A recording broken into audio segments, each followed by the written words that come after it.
ان الحمد للہ والصلاة والسلام علی رسول اللہ اما بعد قال اللہ تبارک و تعالی فی القرآن المجید والفرقان الحمید وانتم عاکفون فی المساجد۔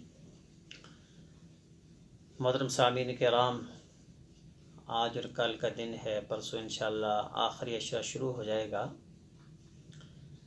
نبی صلی اللہ علیہ وسلم کی حیات مبارکہ میں جب آخری عشرہ شروع ہوتا تو شد مئذرہ وایقظ اہلہ، نبی صلی اللہ علیہ وسلم آخری عشرے میں شدید ترین عبادت کرنا شروع کر دیتے۔ شد مئذرہ، اپنے تہمت کو کس لیتے۔ کیسے؟ آپ نے کھیتوں میں دیکھا ہوگا، کسان جب کھیتوں میں کام کرتے ہیں تو اپنے تہمت کو کس کر باندھتے ہیں کہ تاکہ کام کرنے میں ان کی یہ رکاوٹ نہ ڈالے۔ وَأَيْقَظَ أَهْلَهُ، خود بھی جاگ کر عبادت کرتے اور اپنے اہل و عیال کو بھی شدید ترین عبادت کی طرف راغب کرتے۔ محترم بھائیوں، دوستوں، بزرگوں، ہمارے لیے بھی یہ موقع ہے کہ ہم اس آخری عشرے سے کما حقہ فائدہ حاصل کریں۔ اور فرمایا کالریح المرسلہ، اللہ کے راستے میں اس طرح خرچ کرتے جس طرح تیز ہوا آندھی چلتی، یعنی ہر قسم کی نیکی بڑھ چڑھ کر کرتے۔ آخری عشرے کے اندر مختلف قسم کی عبادات ہیں۔ آج جس موضوع پر ہم نے گفتگو ہے وہ اعتکاف ہے۔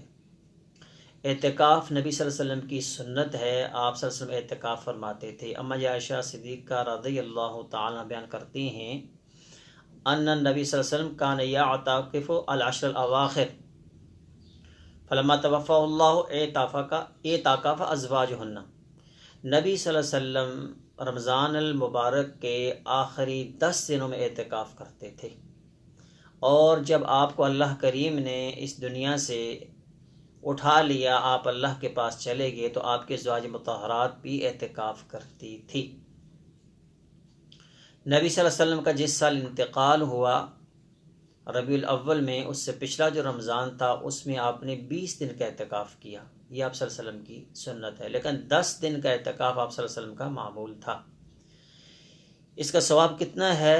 صرف 2-3 حدیث آپ کے سامنے بیان کرنی ہے۔ فرمایا المسجد بیت کل تقی، مسجد ہر متقی انسان کا ٹھکانہ ہے۔ جو اس میں بیٹھتا ہے وہ متقی ہو جاتا ہے، پرہیزگار ہو جاتا ہے۔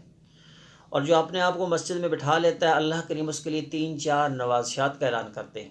الروح، اللہ اس کو دلی سکون عطا فرماتے ہیں۔ الرحمہ، اللہ کریم کی طرف سے اس پر رحمت کی بارش برسنا شروع ہو جاتی ہے۔ تیسری بات کیا ہے؟ فرمایا اللہ کریم کے حکم سے اللہ اس اعتکاف کرنے والے کو جو قیامت کا سب سے مشکل ترین مرحلہ ہے پلسرات سے پار ہونا، فرمایا اللہ باحفاظت اس بندے کو پلسرات سے پار لے جانے کا بندوبست فرماتے ہیں جو مسجد میں خالصتاً اللہ کی عبادت کے لیے بیٹھتا ہے۔ تو مسجد میں خالصتاً اللہ کی عبادت کے لیے بیٹھنے سے مراد محترم اعتکاف ہے۔ دوسرے حدیث شریف میں فرمایا کہ بندہ زندگی میں عام جو نیکیاں بڑی بڑی نیکیاں کرتا ہے، اعتکاف کی وجہ سے وہ نہیں کر سکتا، باہر نہیں جا سکتا۔ فرمایا اعتکاف میں بیٹھے ہوئے اللہ کریم اسے ان نیکیوں کا ثواب دیتے ہیں۔ پھر بعض روایات میں حج اور عمروں کے برابر جو اعتکاف کا ثواب ملتا ہے۔ اور جو سب سے آخری بات اور ثواب کے حوالے سے فرمایا کہ جو 1 دن کا اعتکاف رب کے لیے کرتا ہے، اللہ اس کے چہرے سے جہنم کو 3 خندقوں کے فاصلے پر دور لے جاتے ہیں۔ ایک خندق کے درمیان جو فاصلہ ہے زمین سے لے کر آسمان تک ہے۔ محترم بھائیو، ایام معدودات، گنتی کے چند قیمتی دن ہیں، ان کے اندر اعتکاف کرنے کی کوشش کیجیے۔ اعتکاف کب کرنا ہے؟ جس نے 10 دن کا اعتکاف کرنا ہو، آج 19واں روزہ ہے، کل 20واں روزہ، وہ مسجد میں افطار کرے گا۔ سورج غروب ہونے سے پہلے پہلے وہ مسجد میں آ جائے، روزہ مسجد میں افطار کرے، اس کے بعد مسجد کے حال میں رات کو عبادت کرتا رہے، نوافل پڑھے یا وہ ذکر اذکار کرے یا قرآن کی تلاوت کرے۔ فجر کی نماز پڑھ کر جو اس کے لیے حجرہ بنایا گیا ہے، جو کمرہ بنایا گیا اس کے لیے جو پردے لگا کر فجر کی نماز کے بعد اس میں داخل ہونا ہے، فجر کی نماز سے پہلے نہیں داخل ہونا۔ رات کو پورا مسجد کے حال میں ہی گزارنا ہے، حال میں گزار لے، صحن میں گزار لے، لیٹ کے گزار لے، بیٹھ کے گزار لے، پڑھ کر گزار لے، لیکن اس حجرے میں داخل فجر کی نماز پڑھ کر ہونا ہے۔ یہ 1 دن کا بھی ہے، یہ 3 دن کا بھی ہے، یعنی طاق دن جو ہیں 21، 23، 25، 27 اور 29، ان 5 دنوں میں آپ کسی دن بھی اعتکاف بیٹھ سکتے ہیں۔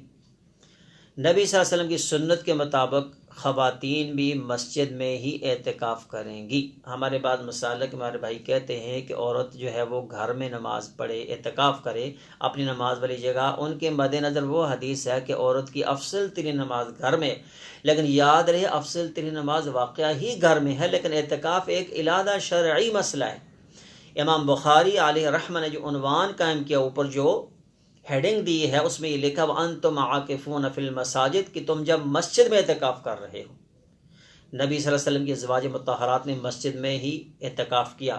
ام سلمہ رضی اللہ تعالیٰ عنہ کو ایک نسوانی کوئی بیماری تھی جس سے آپ کافی پریشان تھی، تو آپ نے یہ نہیں کہا کہ ام سلمہ آپ بیمار ہو، آپ گھر میں ہی بیٹھ جاؤ۔ ام سلمہ نے بھی نبی صلی اللہ علیہ وسلم کی موجودگی میں مسجد کے اندر اعتکاف کیا ہے۔ اس لیے مرد ہوں یا حضرات، اعتکاف مسجد کے اندر ہی کیا جانا ہے، گھر میں اعتکاف نہیں۔ نوافل گھر میں عورت ادا کرے، بڑا افضل طریقہ ہے۔ پھر اعتکاف کرنے والے بندے پر جو ہے وہ کچھ چیزیں وہ منع ہوتی ہیں۔ وہ کسی مریض کی عیادت کرنے وہاں سے باہر نہیں نکلے گا، کسی کا جنازہ پڑھنے کے لیے نہیں جائے گا، بغیر کسی مجبوری کے اس کو مسجد سے باہر نکلنے کی ضرورت نہیں ہے۔ مسجد میں کسی کا جنازہ پڑھا جا رہا ہے تو پڑھ لے، کوئی حرج نہیں ہے۔ گزرتے گزرتے اگر کسی سے السلام علیکم ورحمۃ اللہ کیا حال ہے کر لے تو کوئی حرج نہیں، لیکن اہتماماً کسی کی تیمارداری کے لیے وہ باہر نہیں جا سکتا۔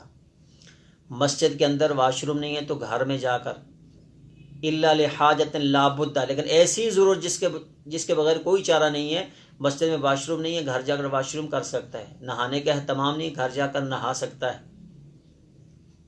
جس مسجد میں اس نے اعتکاف کیا ہے، ہمارے یہ مشہور ہے کہ جامعہ مسجد میں اعتکاف ہے۔ جامعہ کو ہمارے ہاں سمجھ آتا ہے کہ جس میں جمعہ ہو، جامعہ یہ فائل ہے، سبجیکٹ فائلی حالت ہے، جمع کرنے والی۔ جس مسجد میں 5 نمازیں ہوتی ہیں اس کو جامعہ مسجد کہتے ہیں، وہاں پر اعتکاف ہو سکتا ہے، اور وہ جمعہ پڑھنے کسی دوسری مسجد میں جا سکتا ہے، جمعہ پڑھ کر فوراً اپنی اعتکاف والی مسجد میں آ جائے۔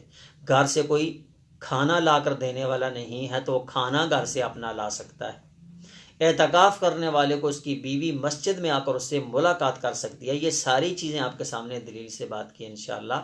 اعتکاف بہت بڑا عمل ہے، اور بعض لوگ کہتے ہیں کہ اعتکاف بیٹھنے والا بندہ نہائے نہ، نہا سکتا ہے، خوشبو لگا سکتا ہے، لیکن فضول قسم کی گفتگو، یہ جو آج کل کے ہمارے اکثر بھائی نوجوان اعتکاف میں بیٹھتے ہیں، اعتکاف میں بیٹھے ہیں ساتھ موبائل چلا رہے ہیں، اعتکاف میں بیٹھے ہیں 5-7 دوستوں کو ساتھ بیٹھ کر گپیں لگا رہے ہیں، اعتکاف میں بیٹھے ہیں کھل کھلا کر ہنس رہے ہیں، حجرہ ادھر ہے، وہ باہر جا کر کہیں خوش گپی میں، ایسی بات نہیں۔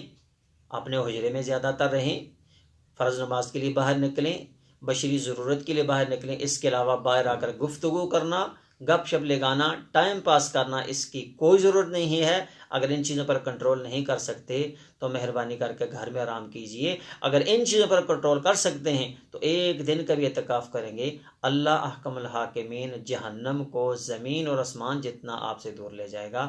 اللہ ہمیں عمل کرنے کی توفیق عطا فرمائے۔ وما توفیقی الا باللہ، علیہ توکلت و الیہ انیب۔